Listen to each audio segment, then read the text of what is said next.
Bienvenue sur Afro Info 243 de partout d'où vous nous suivez. Le chef du gouvernement congolais, Jean-Michel Sama Lukonde, a clôturé sa mission d'évaluation de l'état de siège dans les provinces du Nord Kivu et de l'Ituri par l'étape du Goma. Le Premier ministre de la RDC a entendu les différentes couches de la population qui lui ont fait des recommandations, notamment la libération de la cité frontalière de Bunagana, occupée par la rébellion du M23. Plusieurs décisions sont attendues très prochainement. La levée du couvre-feu en ville de Goma, ainsi que d'autres grandes décisions qui seront annoncées par le chef de l'État congolais, Félix Antoine Tshisekedi. Suivez les détails de tous les contours de cette mission, ainsi que l'interview que le Premier ministre Jean-Michel Sama Lukonde a accordée à la presse locale.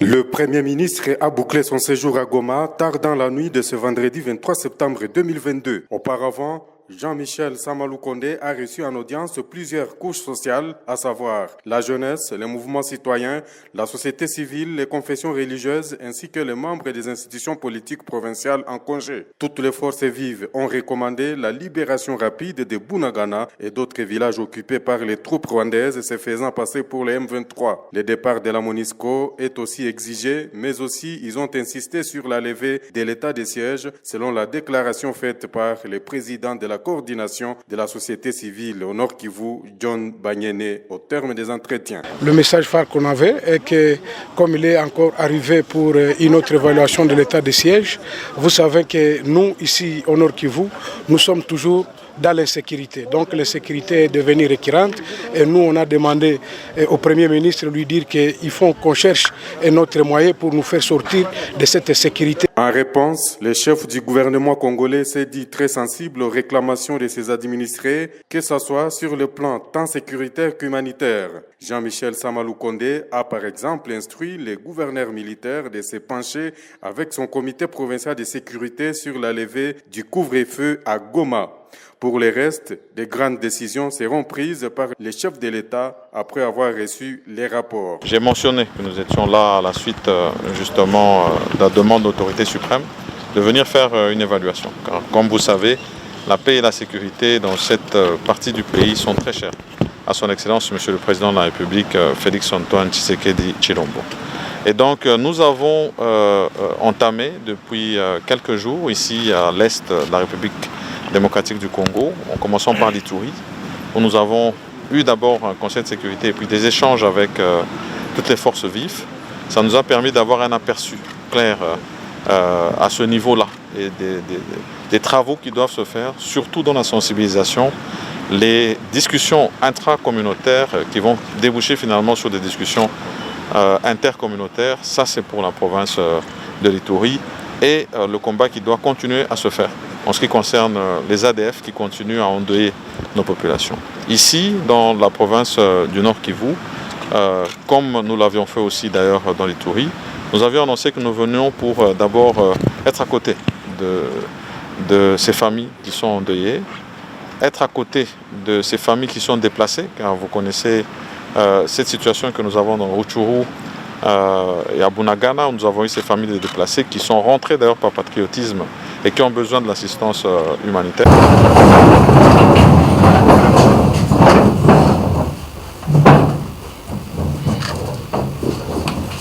J'ai mentionné que nous étions là à la suite justement de la demande de l'autorité suprême de venir faire une évaluation. Car, comme vous savez, la paix et la sécurité dans cette partie du pays sont très chères à son Excellence Monsieur le Président de la République, Félix Antoine Tshisekedi Tshilombo. Et donc nous avons entamé depuis quelques jours ici à l'est de la République démocratique du Congo, en commençant par l'Ituri, où nous avons eu d'abord un conseil de sécurité et puis des échanges avec toutes les forces vives. Ça nous a permis d'avoir un aperçu clair à ce niveau-là et des travaux qui doivent se faire, surtout dans la sensibilisation, les discussions intracommunautaires qui vont déboucher finalement sur des discussions intercommunautaires. Ça, c'est pour la province de l'Ituri et le combat qui doit continuer à se faire en ce qui concerne les ADF qui continuent à endeuiller nos populations.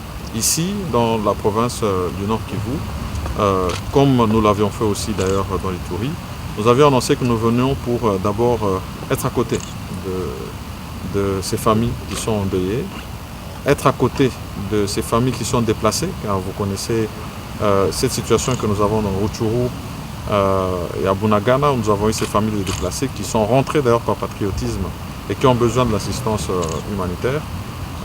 Nous avons promis d'être vraiment à leur côté. Ensuite, nous avons eu aussi ici un conseil de sécurité où on nous a donné l'état de la province.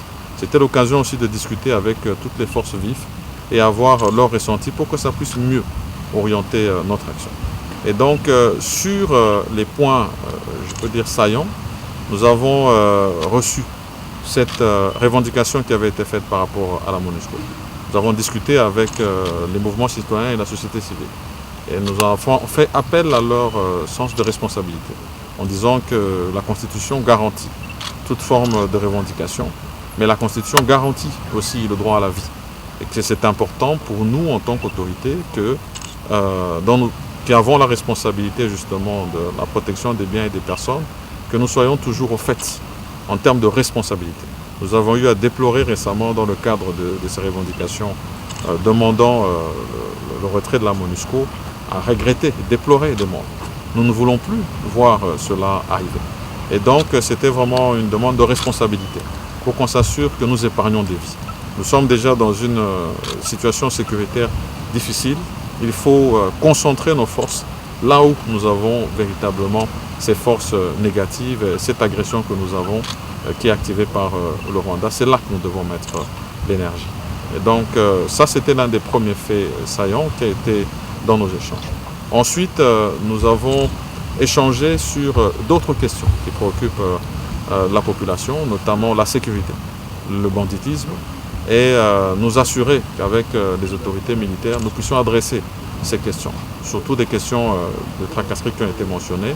Et nous estimons que nous, en tant qu'autorités, nous devons suivre ce que la population nous dit et travailler dans le sens de lui garantir son bien-être. C'est une population qui n'a que trop souffert et donc nous sommes très sensibles aux messages qui nous sont donnés.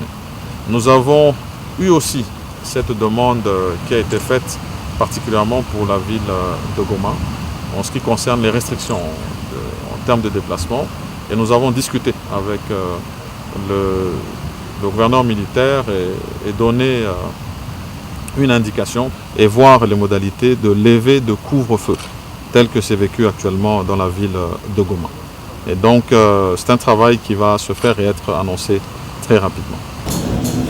Dans le même chapitre, le ministre de la Défense nationale a indiqué que les forces armées de la République démocratique du Congo poursuivent sans relâche les opérations militaires contre les groupes armés, notamment l'IDF et le M23 dans les provinces du Nord Kivu et de l'Ituri. Gilbert Kabanda a affirmé que la force régionale procède déjà depuis le 19 septembre 2022 au déploiement des matériels nécessaires via les postes frontaliers des Kassindi, des matériels qui proviennent de l'Ouganda. Cette force des l'EAC vient en appui aux forces armées de la République démocratique du Congo pour neutraliser toutes les forces négatives dans l'est de la République démocratique du Congo.